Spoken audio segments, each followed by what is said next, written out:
We are live. The audio is being recorded, and I'm going to get us underway.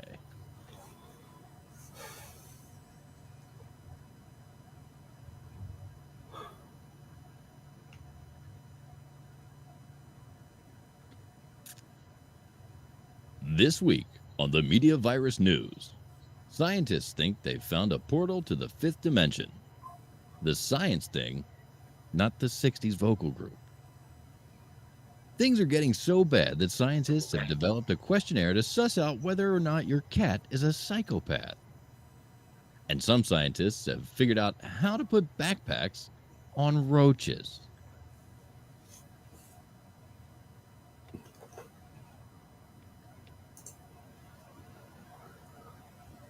Shut up and sit down.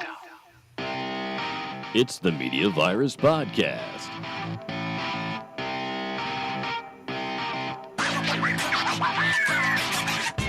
Now here's your infection team. Broadcasting directly from our own deranged corner of the internet, where the headlines are twisted, the jokes are questionable, and the hosts are sick and definitely not qualified. This is the show where no topic is off limits, no punchline is too inappropriate, and no one leaves without learning, or at least catching something. I did. Whether you're here for the chaos, the comedy, or just because you made a series of poor life choices, welcome to the Media Virus Podcast. Let's point and laugh as our world is burning around us. Well, it's New Year's Day. Happy New Year, everybody. Happy New Year. Yeah. I seem to have contracted Claybola. Reverend Professor Mike Litoris wrote the show all by himself for the first time since I started flogging him with self-deprecating soliloquies and oft-embarrassed barrages of dark, inappropriate puns in his news copy. Please join me in thanking him for searching out early to offer his help during my convalescence. Speaking of my convalescence, please welcome and thank the love of my life, Ricky Rockdef, for being the best part,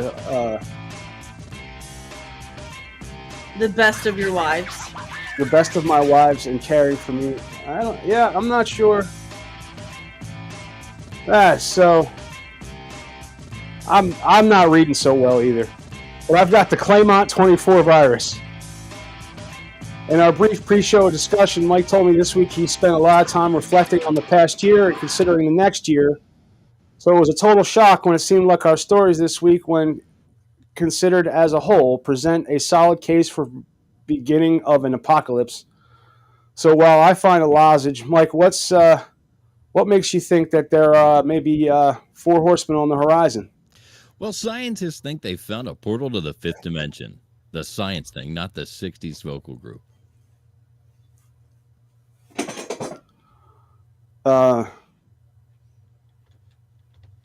Sorry. Fuck. All right. Yeah. Welcome back to the Media Virus News, where the science is as real as my recent battle with the nasty Claymont flu. Honestly, folks, you Claymont gay flu, I thought. Oh. Yeah, I was trying to skip that part, I think. Oh. Okay. Or I didn't see it,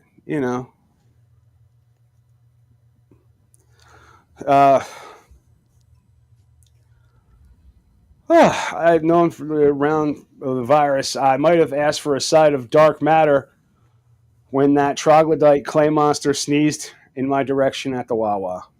Well, you poor bastard. I guess your immune system recently taking a vacation, it might as well have checked into the fifth dimension instead of fighting off that hachoo from the pajama-clad boo.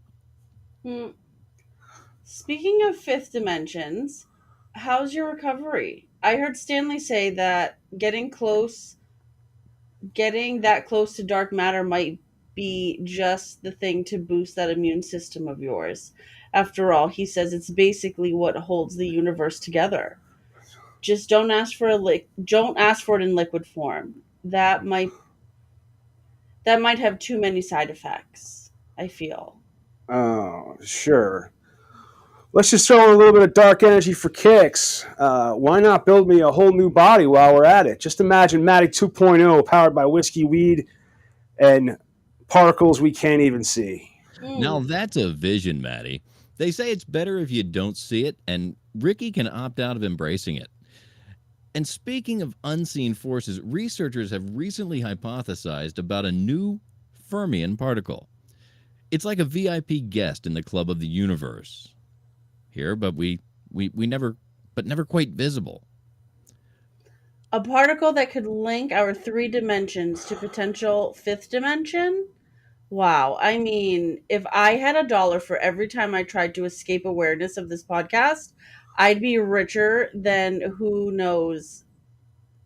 And who knows what would have become of our dark matter friend over here. Or just, richer. But seriously, if we could tap into the 5th dimension, who knows what kind of wild theories we'd be flinging about next, like how the price a Claymont 5th dimension gay flu shot we can trust in dark matter. I don't know. I can see the headlines now, Matty. Get your real flu shots now. Priced in the latest dark matter calculations. Maybe that'll entice your immune system to be a bit more proactive. Buy the 5th dimension. Get the other ones free. I think I'm ready to pitch that to the pharmaceutical companies. The marketing. It's almost as silly as trying to explain to family members what your job is, am I right? Madcap, Maddie. Madcap Foshizzle. Oh, my dear Ricky. Every day is a challenge trying to make quantum physics sound more relatable than a head cold. Don't worry, Matty. While you're busy dodging flu viruses, those quantum physicists are dodging questions about dark matter like it's a game of cosmic dodgeball. Just remember, if you ever need an escape to another dimension, dark or otherwise, just give Mike and me a shout. We know a guy. Yeah, excellent. I always appreciate a good backup plan, especially one that promises to be infinitely more interesting than my current predicament. Well, thanks for tuning in to the Media Virus News. Keep your eyes peeled for more on these cheeky stories where we blend science, humor, and a pinch of the absurd. Until next time, stay healthy and keep an eye out for the clay monsters breathing all over the coffee bar at the Wawa. So, yeah, I mean, they think they've figured out a 5th dimension. It's crazy. Well, what's the 4th one? I don't even know what dimensions are. Is that like the multiverse? Well, 3 dimensions are what we live in. Where are they? Left, right, up, down, and then forward and backward. The depth. The 3rd dimension is depth. Like a cartoon, like that picture right there, that's 2-dimensional, right? Like you are 3-dimensional. Okay. That means there's a side to you. Yeah. How come sometimes at the movie theater you can see things in 4D? And the 4th dimension is experience. Oh, like they spray water on you in Jurassic Park? Yeah.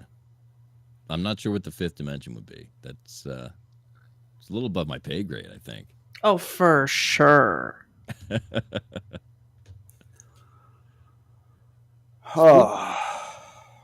Speaking of sciencey things that are beyond my pay grade, things must be getting pretty bad because scientists have developed a questionnaire to figure out whether or not your cat's a psychopath.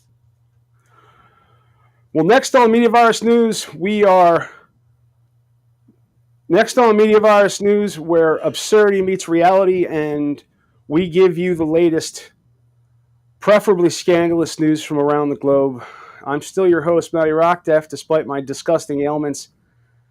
And joining me today is a man who's so infatuated with animals, he's got a pet capybara he named Son of a Bitch. That friggin' huge guinea pig. Professor Mike Litoris. I prefer the term Cap Daddy, Matty. Thank you for that rousing introduction. Perhaps I need to add mildly entertaining to my online dating profile. Oh, you have an online dating profile? According to Copilot, I do. All right. Just a suggestion, Mike. Speaking of profiles, have you heard about the latest research on cats? It turns out there's a new questionnaire to find out if your feline friend is secretly a psychopath. It sounds like something you could use, Matty, especially during your recent battle with the Claymont syphilitic flu. I'm sorry. Okay, man. Oh, come on. At least I didn't hiss and claw at the medical professionals when they tried to administer that double non-fat steamed enema. Fair point. But I bet the cats are seeing this questionnaire as an opportunity. Finally, a test that proves I'm not just an aloof jerk. Right? I can picture it now. Do you ignore your owner while judging them from atop the bookshelf? If that's a yes, congratulations. Your cat might just be plotting for world domination. Or a snack. Or worse, maybe they're just trying to ignore humans suffering from clades. If I was a cat and saw me sneezing everywhere, I'd also be giving you the cold shoulder. We should really screen the callers after this segment to see if any report feeling betrayed by their fluff balls. That test seemed harmless at first, but now I fear my Peppers is part of a sinister cat syndicate. And as the gone to claim Monteria pandemic continues, maybe an uptick in feline psychopathy is just nature's way of leveling out the playing field, keeping the home front safe from the sniffles and sneezes and the burn when you pee drippy man places. I too am unwell, human. Now stay away from my litter box. I can see the headlines now. House cats emerge as the true survivors of the clay media apocalypse. Seriously, though, it's fascinating to think about how our pets reflect our own quirks. Do we attract the psychopathic cats, or do we make them that way? It's a petri dish of insanity. Or maybe it's just a mirror reflecting humans' best attributes, or worst in your case, babe. Touché, but hey, at least I'm no psychopath, more like a Care Bear with the far northern Delaware herpes. Look, let's keep it light. If the cats are just misunderstood, what if the cats are just misunderstood? The questionnaire might lead to purring support groups and lap sitting therapy for these psychopaths. Well, hello. My name is Whiskers, and I love howling out at my owner's carcass just moments after they seem to be a little bit dead or taking a nap for too long. And there I sit wearing fuzzy slippers, wondering when my cat will start their own podcast about eating the humans who serve them. I can hear it now, man. The Cat Whisperer, Tales of Fur and Fury.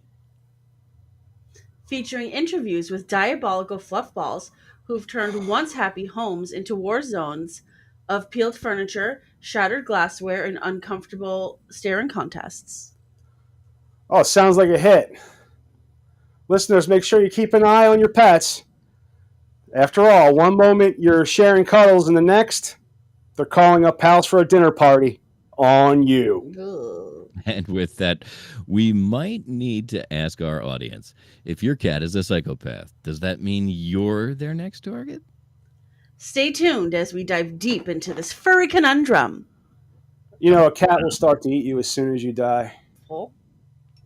Yeah, like they don't even wait for you to cool off. No, dogs will wait 3 days. Yeah, they're like, maybe he's taking a long nap. A lab will starve and die with its owner. Usually. Yeah. Indeed, though. But the smaller you go with dogs, the less they give a shit. Yeah. The larger dogs with the bigger brains, they get a little sentimental. The little dogs, they could give a shit. No, yeah. Like, do you think a Chihuahua's really gonna hold off too long? It's not even as big as a cat. I mean, that'd be kind of. I don't want to think about it. I really don't want to think about it. That's why I'm glad I have a Great Dane. Big dog, big head, big brain. That's right. Well, speaking of scientists and brains and packing stuff around, some scientists have figured out how to put backpacks on roaches. Hello, listeners. Welcome back to another thrilling episode of the Media Virus News. I'm your host, Matty Rockdef, and joining me today in the virtual studio is the ever-illuminating Professor Mike Litoris. Thank you, Matty. I'm thrilled to be here, especially today when we've got a story that's sure to give you the creeps, or should I say the crawls. And I'm special correspondent Ricky Rockdef, ready to bust out some real zingers while avoiding any of Matt's influenza germs. Oh, come on, Ricky. Who could resist a splendid pun fest on influenza, after all? I was just trying to catch a sick break. Well, Matty, speaking of sick breaks, our story today is about some truly roach-tastic news. Scientists have developed an automated machine that can equip cockroaches with backpacks. Yes, you heard right, backpacks. So are they planning on sending them to college, or are they going to be the newest delivery service? Uber Roach, anyone? Better than Sneeze Express, which seems to be the current mode of transport. My current mode of transport. I mean, I'm just happy that, like, all the other fucking problems in the world have been solved. Like, they've completely cured cancer. Yeah, because we're putting fucking backpacks on roaches. Right? All hands on deck for the cancer, no? Apparently not. I'm not sure those roaches will want to carry your germs. They have their own issues with being bugged out. And trust me, I don't think they want to be part of your outbreak. Talk about a viral situation. That's the second time in 5 minutes that you should have worn a mask on this episode. At least then we could have minimized the impact of your sick humor. Honestly, Matty, with all this cyber roach talk, I'm surprised you didn't just ask one of them to carry your sick ass to the walk-in clinic. Or we can just strap them into a helmet to keep their judgment at bay while they take Matt for a spin down the street. No? The future of transportation is here, folks. Why bother with vaccines when you can have a technologically advanced cockroach army that's immune to the flu? Though I suspect they might be less inclined to march under me than right over me. A common theme, Matty being trampled by cockroaches. But seriously, these little cyborgs could help in disaster relief or search operations. It's a buggy solution to human problems. They're putting the little backpacks have like cameras and microphones and GPS so that like they turn them loose in a disaster area to go look for people. Right, because when I think of efficient rescue efforts, I envision a swarm of roaches armed with tiny backpacks. They'll definitely turn evacuation into a real thing if I see a roach. Okay.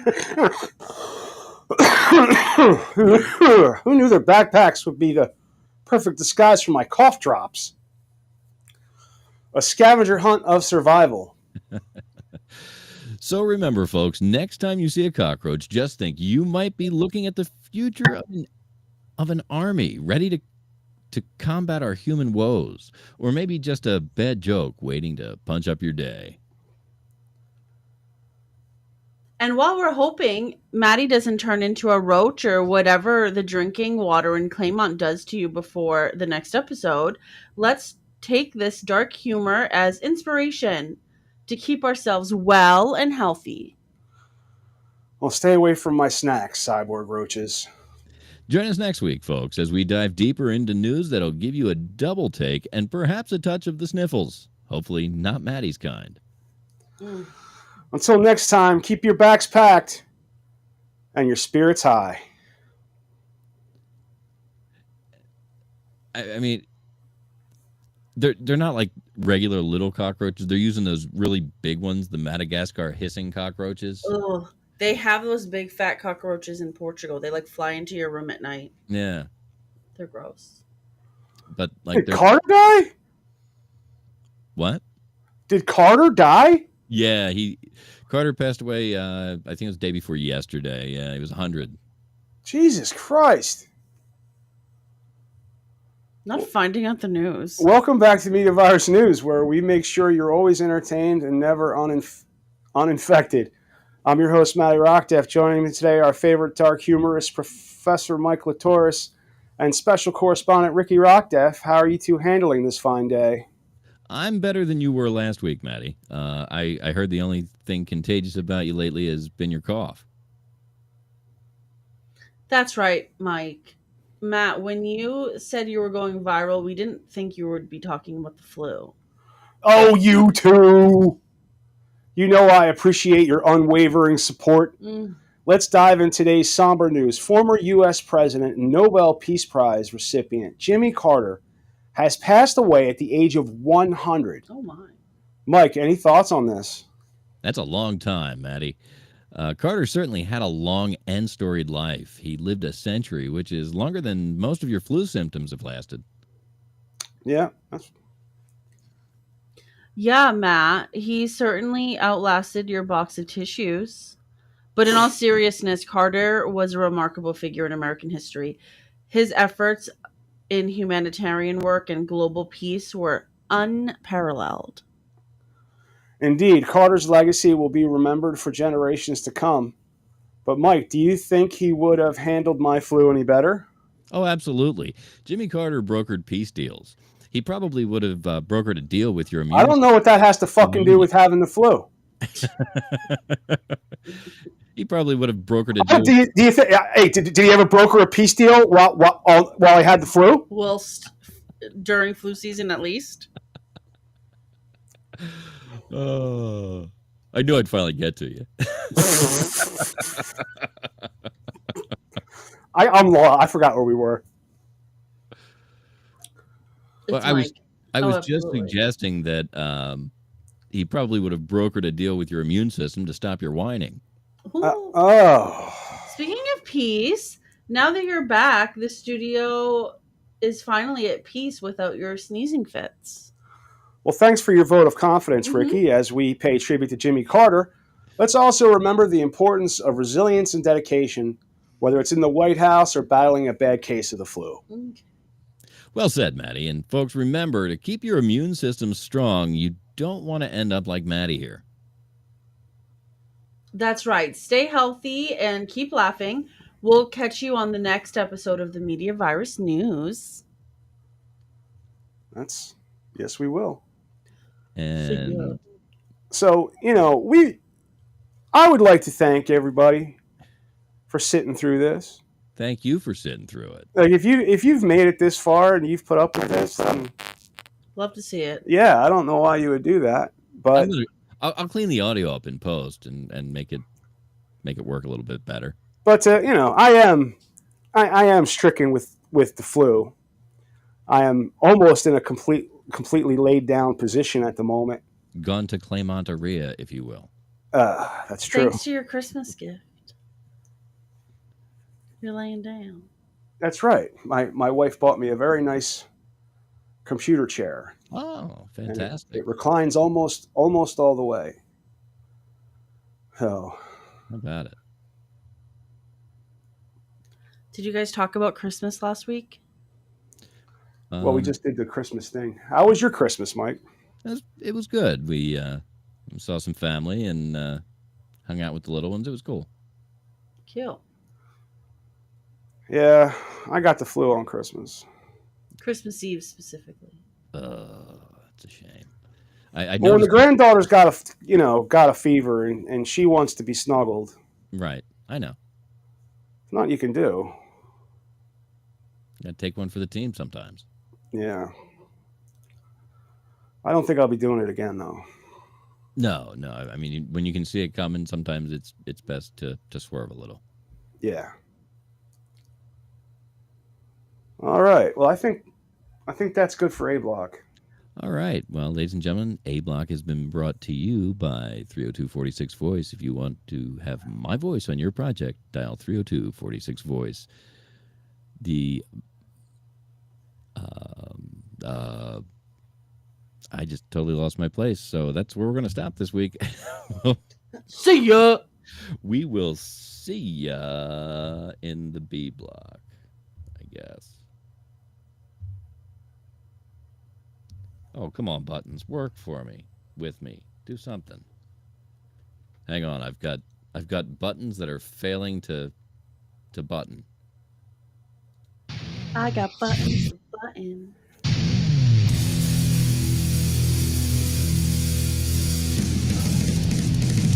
I completely understand if people don't want to come on my fucking show.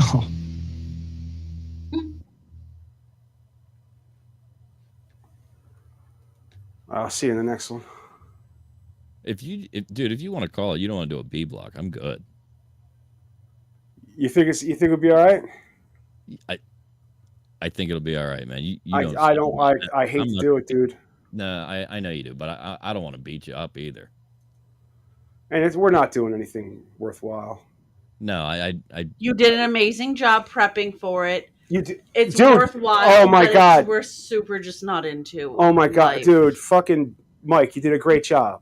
I know. You're doing amazing, sweetie. No, you did a fantastic job. I'm not. I can hear. I can hear how bad you feel in your voice. I can't hold my head up anymore. All right, man. All right, go get yourself some rest, and I'll be in touch. All right, dude. All right. Thank you. Yep. Later on. Later.